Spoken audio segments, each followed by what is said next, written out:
할렐루야.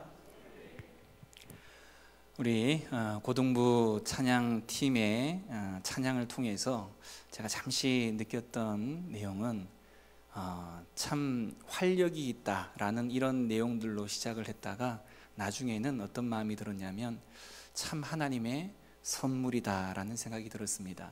여러분들 그렇게 마음 들지 않았습니까?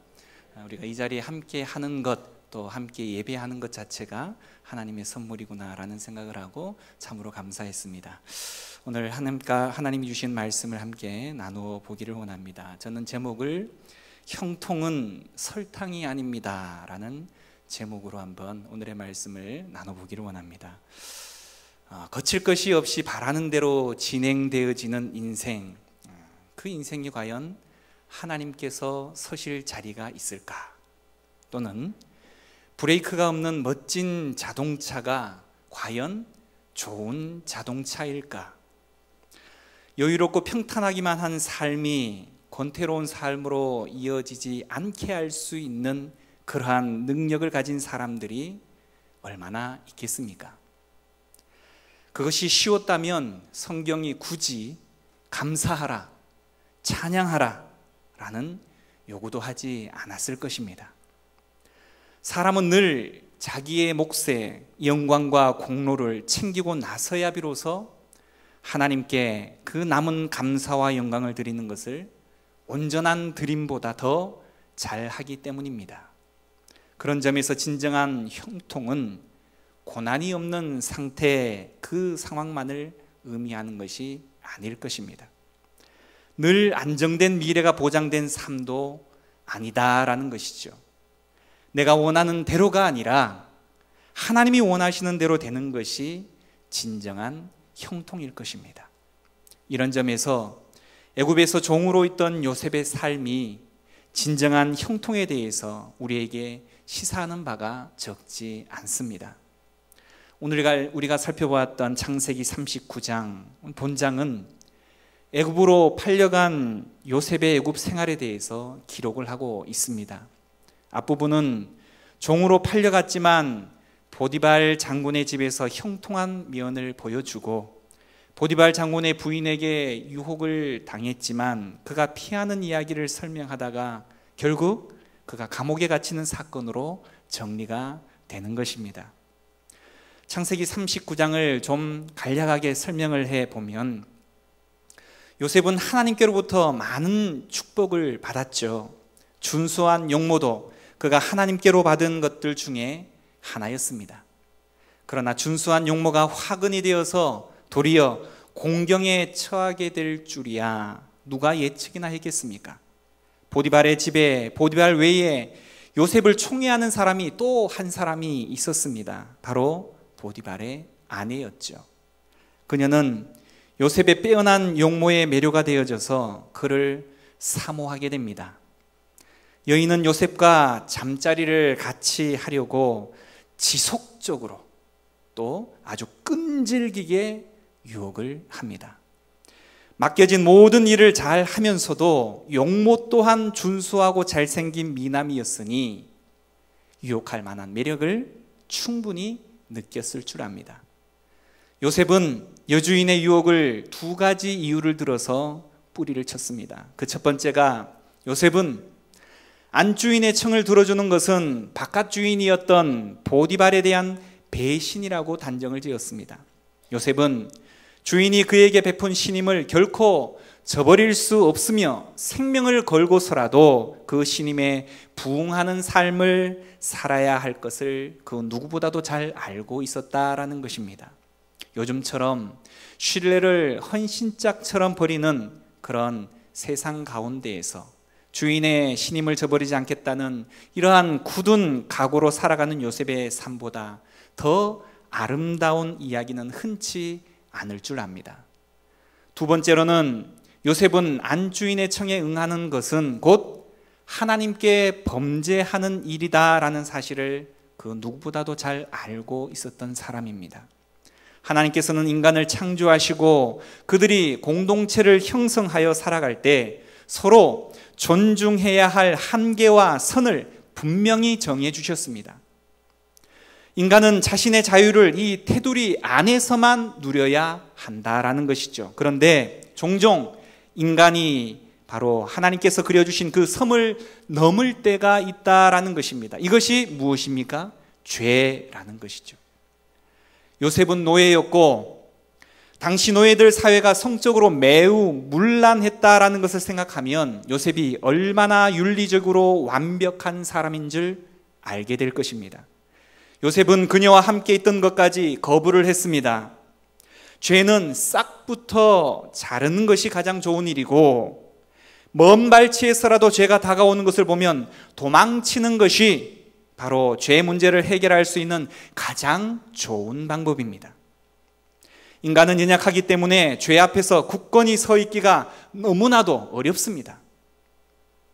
요셉은 이처럼 죄에 전혀 기회를 주지 않는 것을 통해서 자신의 인격과 양심을 지켜낼 수가 있었다라는 것입니다. 문제는 요셉이 강하게 반발하면 반발할수록 여인은 더욱더 매력을 느꼈다라는 것이 문제였습니다.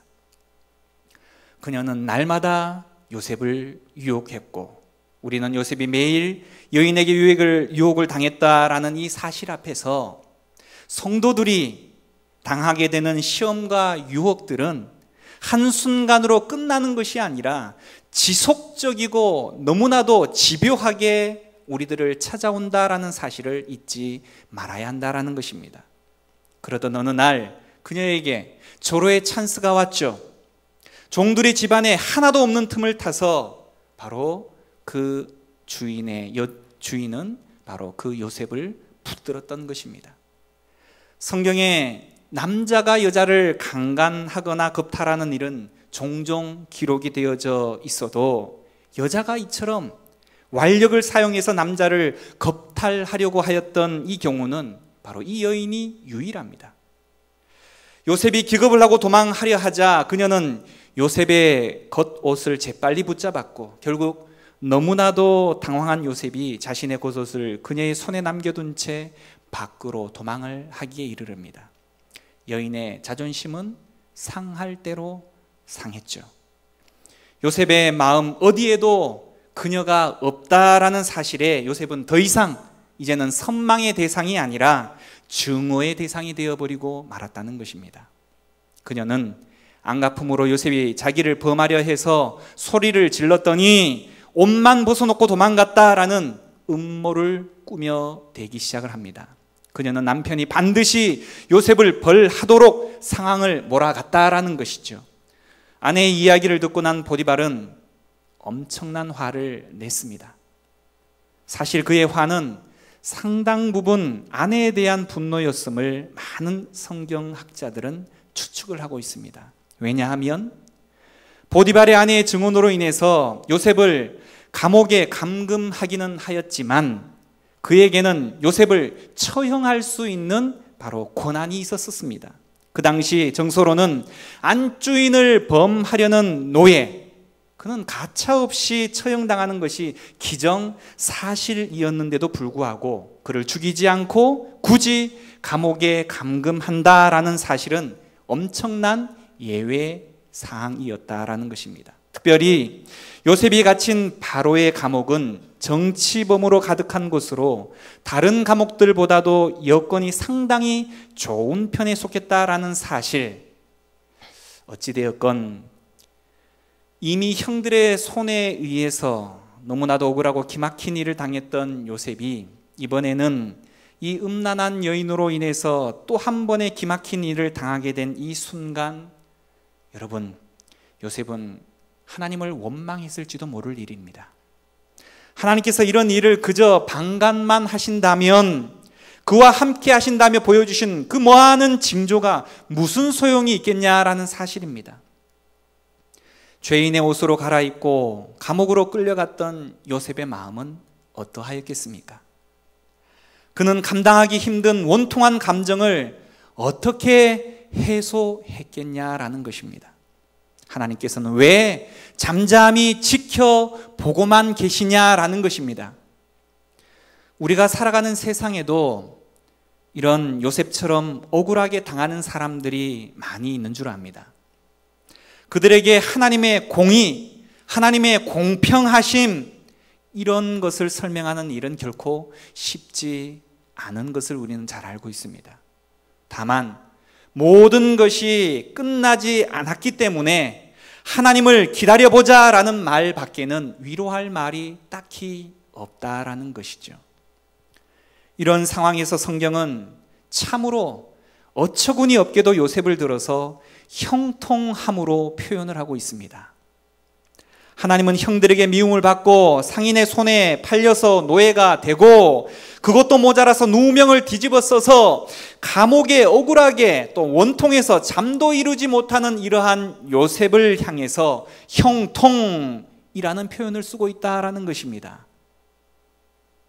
그저 침묵막 하시며 묵묵히 바라만 보실 뿐 왜 그의 삶에 직접 개입하셔서 그의 억울함을 헤아려 주지 않느냐라는 것이죠. 그러한 상황 가운데 어떻게 형통이라는 단어를 하나님께서 쓰실 수 있느냐라는 것입니다. 언제까지 요셉은 이 모든 난관을 이겨내고 하나님을 기다려야 한다라는 것입니까?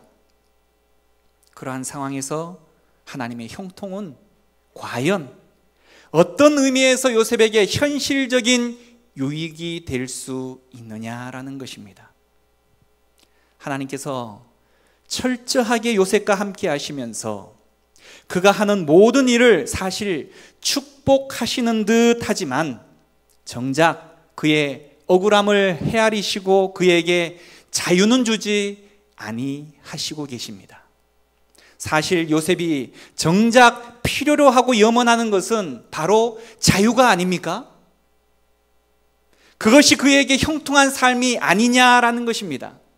더 이상의 노예의 삶도 아니고 더 이상의 감옥 속에서의 삶도 아니라 자유인으로서의 삶이 그에게 있어서 가장 형통한 것이 아니냐라는 것입니다.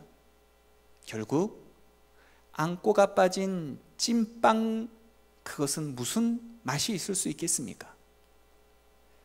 요셉과 같은 상황에 처한 얼마나 많은 분들이 믿음과 삶에서 고통하고 머리 신자로 살아가고 있는지 모릅니다. 눈에 확연하게 무언가 분명한 결과도 없이 그저 마음만으로 느껴지는 평안, 소소한 행복과 기쁨들, 물론 그것도 감사하죠. 실제 내게 필요한 상당한 부분에서의 변화와 역전의 한 방이 필요한데 문제는 그 한 방의 기미가 전혀 보이지 않는다라는 사실입니다. 그래서 신앙은 그저 마음으로 느끼는 것이고 현실의 삶은 세상의 약은 방법대로 살아간다 하는 그런 지론을 가지고 있는 신앙인들이 얼마나 많은지 모른다는 것이죠. 그런데 오늘 성경은 단호하게 말하고 있습니다. 그 어떤 미끄러운 것과 끈적끈적거리는 그런 타협을 불허하고 있다라는 사실입니다. 형통함은 여호와께서 함께 하시는 것이다 라는 말로. 하나님의 답은 이처럼 너무나 간단합니다.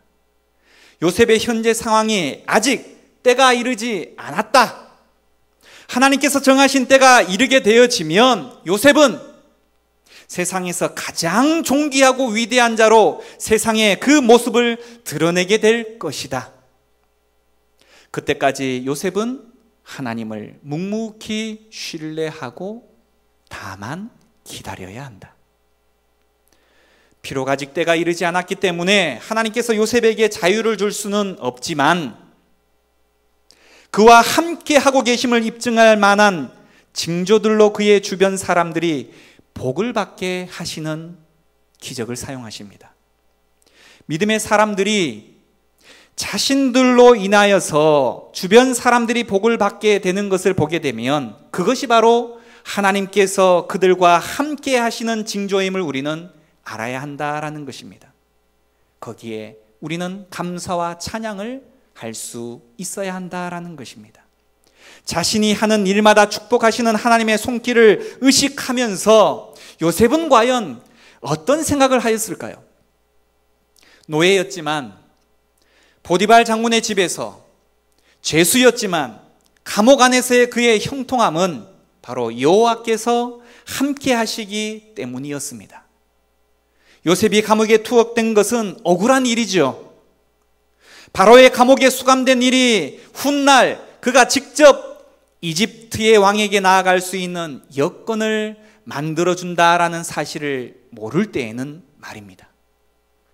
이 감옥 생활은 요셉뿐만이 아니라 그의 가족들과 이집트까지 구원하실 하나님의 원대한 계획의 산실이었습니다. 이때까지 요셉과 함께 하셨던 하나님께서 감옥에서도 그와 함께 하셨다라고 성경은 기록하고 있습니다. 아직 때가 이르지 않았기 때문에 하나님은 요셉을 당분간 감옥에 있도록 내버려 두실 것이지만 대신 하나님께서는 감옥에 감금되어 있는 요셉을 찾아와 그와 함께 해 주셨다라는 사실입니다. 절망과 좌절만이 있는 곳에 하나님께서 위로와 안위로 임하셨다라는 것입니다.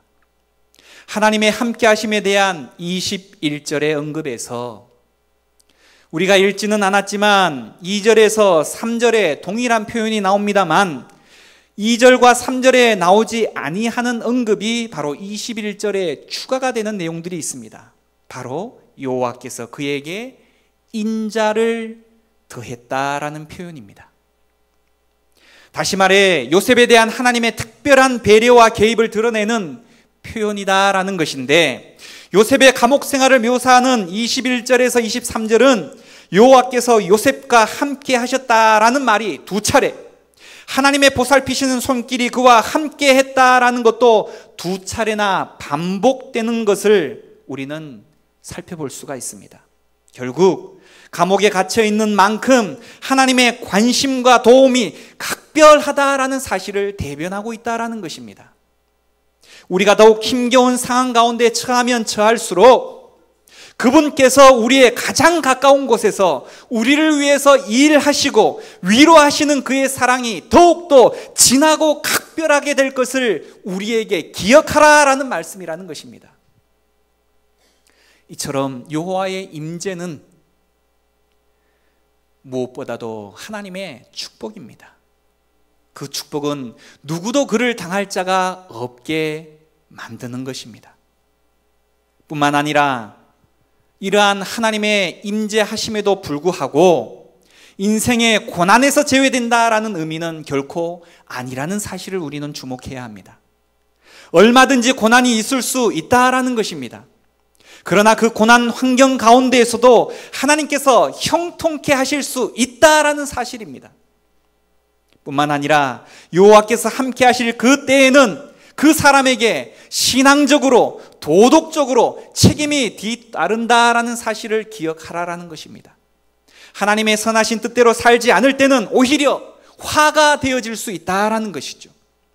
믿는 자의 삶에서 여호와께서 함께 하심으로 어떤 환경 가운데에서도 하나님의 인도하심과 지켜주심을 우리는 경험할 수가 있다는 것입니다. 하지만 모든 고난의 삶은 다 면제시켜 주시겠다라는 의미는 아니라는 사실, 사망의 음침한 골짜기에 있을 때라도 하나님의 손길은 여전히 우리를 향해 있음을 기억해야 하는 내용입니다. 이것은 세상에서 생각하는 형통이 물론 아닌 것이죠. 하지만 여기에 하나님의 축복의 특징이 드러나게 됩니다. 현재적인 어려움과 미래적인 해결과 승리 사이에는 반드시 이러한 갈등이 존재한다라는 것입니다. 이 갈등을 푸는 열쇠가 무엇이겠습니까? 바로 그분에 대한 신뢰와 믿음이라는 사실입니다. 하나님의 약속과 현재의 환경 간의 괴리를 연결시켜주는 것, 그것이 바로 우리가 하나님을 향한 믿음이다라는 것입니다.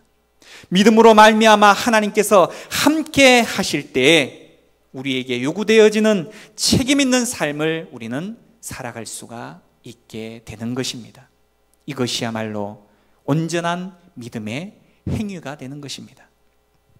또 다른 관점에서 요셉의 일생을 가만히 살펴보면 처음부터 끝까지 사단 마귀가 그의 번성과 또한 축복을 시기하여서 가로막고 넘어뜨리려는 끊임없는 계략을 펼치는 것처럼 우리는 보여지게 됩니다.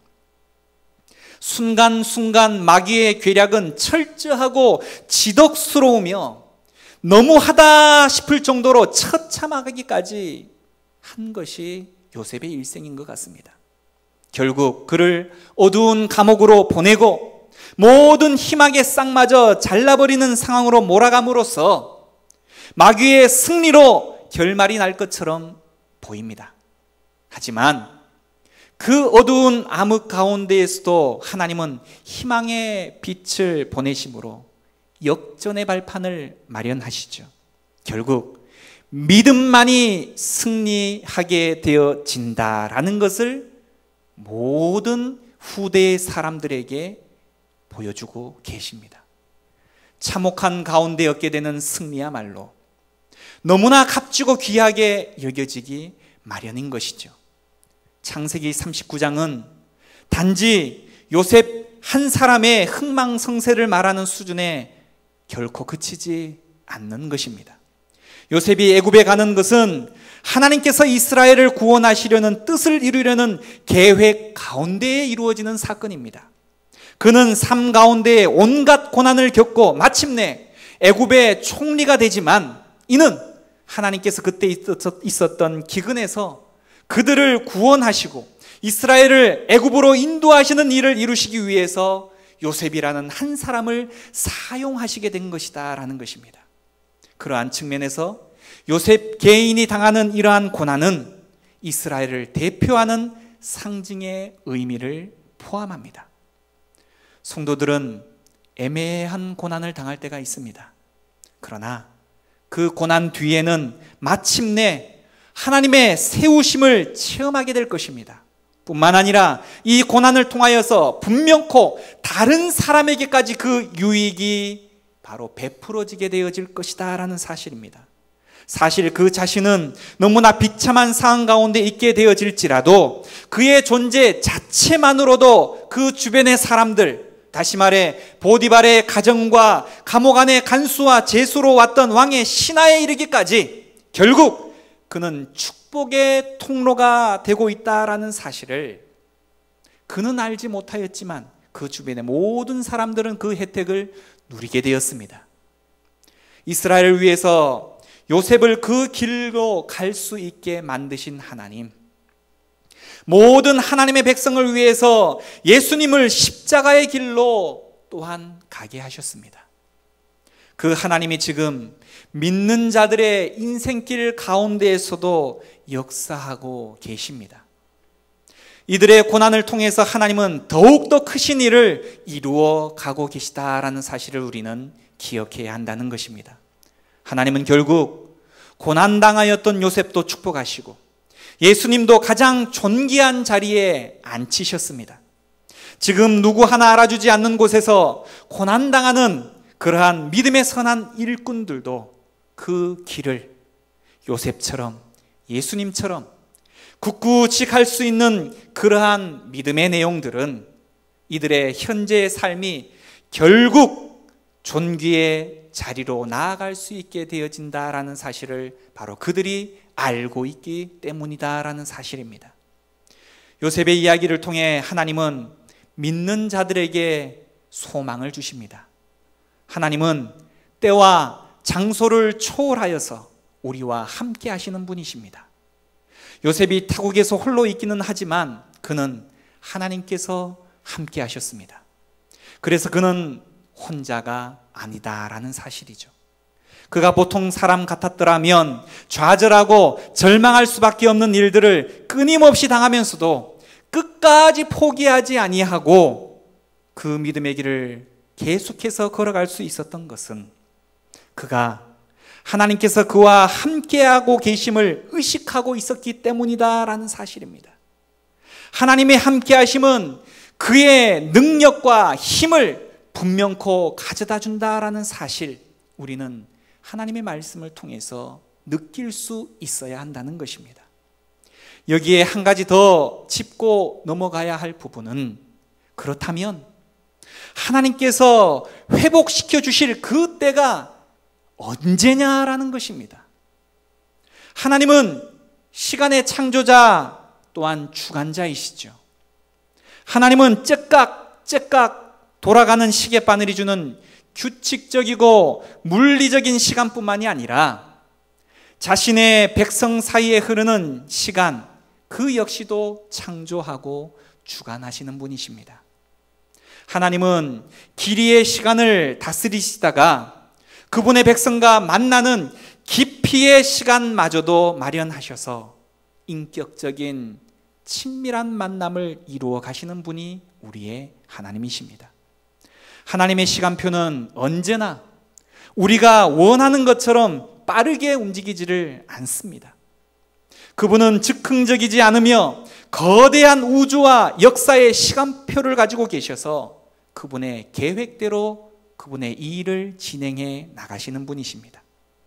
요셉은 자신의 자리에까지 등극하기까지 노예 생활과 투옥으로 13년을 사용하게 됩니다.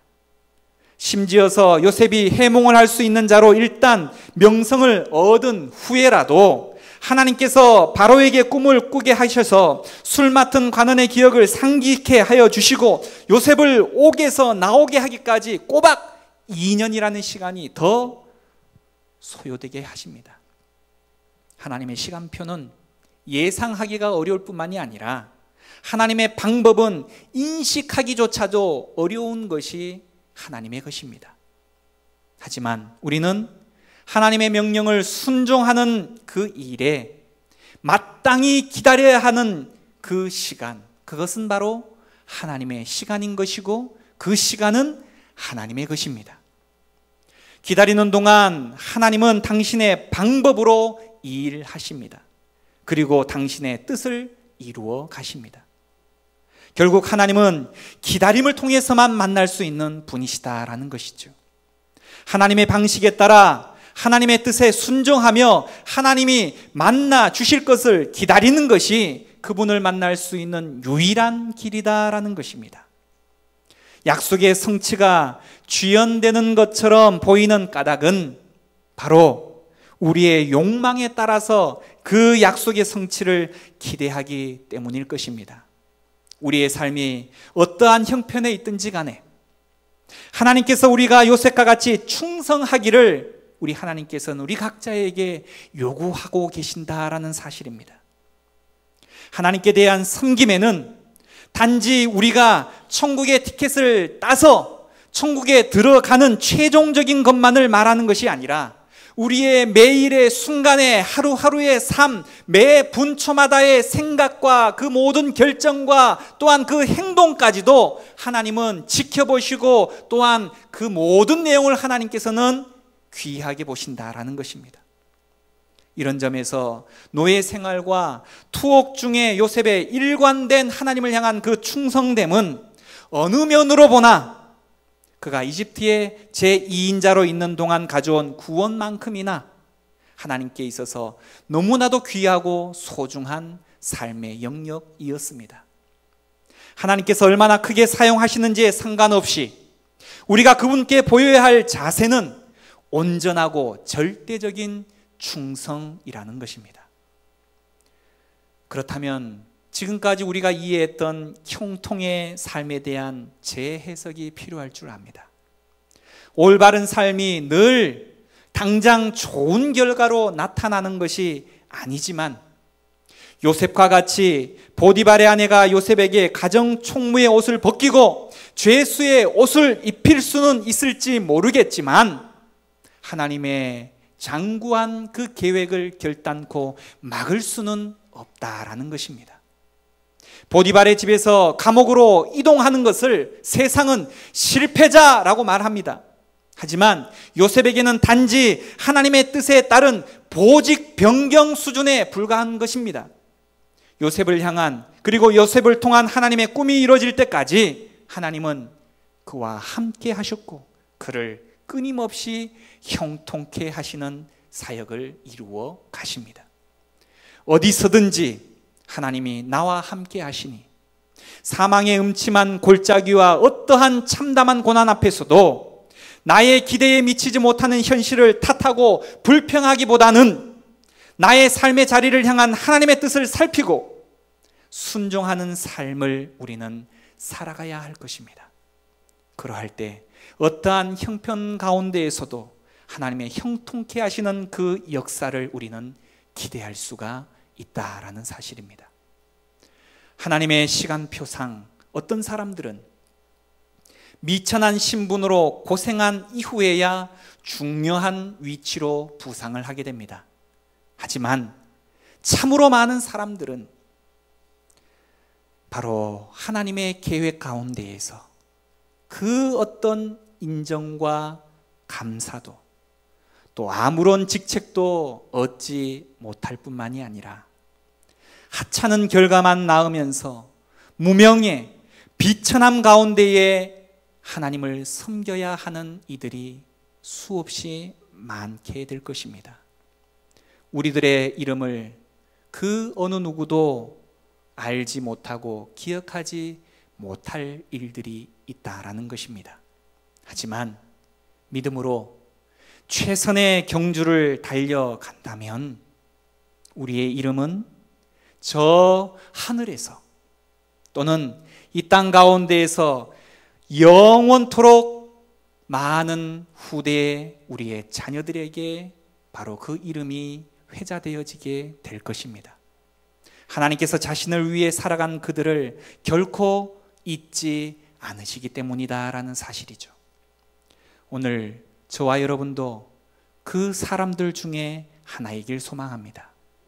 하나님께서 우리의 충성을 아시고 우리를 통해서 그분의 역사를 이루어가기를 소망한다라는 것입니다. 인생의 가장 큰 절망, 두려움, 고독의 자리에서 늘상 자신이 선택한 백성을 만나주신 그 하나님이 결코 우리를 고아와 같이 버려두지 않으시고 오늘도 우리와 함께 하시기를 기뻐하신다라는 사실, 말씀을 맺습니다. 요셉은 자신과 함께 하시는 하나님을 기쁘시게 하면서 그의 일생을 살아갔습니다. 그 결과 그는 번성하기도 하였고 또한 고난도 받았지만 성경은 그 둘 모두를 형통이라 지칭합니다. 하나는 하나님의 개입으로, 다른 하나는 하나님의 침묵으로 일구어진 형통함이다라는 사실입니다.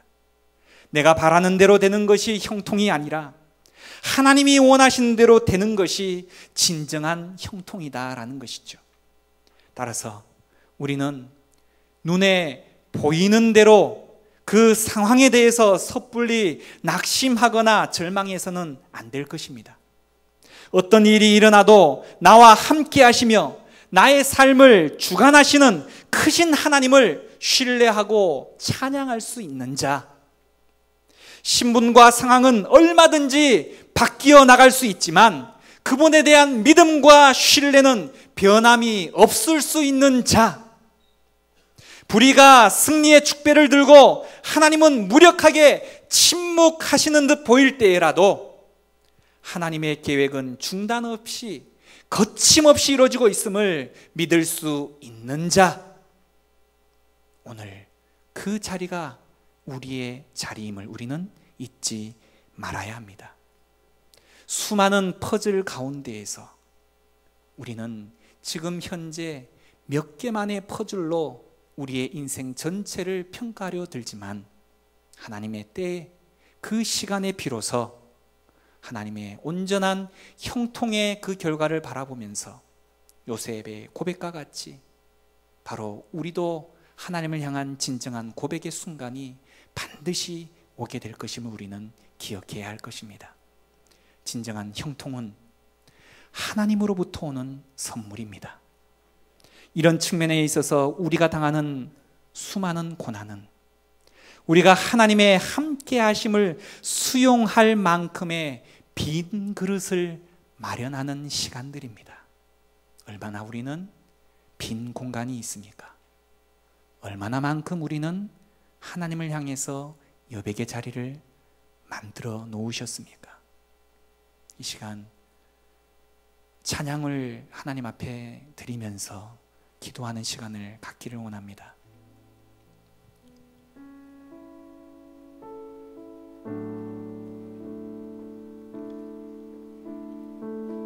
주는 완전합니다 라는 복음성가입니다. 가사를 잠시 읽어드리면, 주님, 우리는 연약합니다.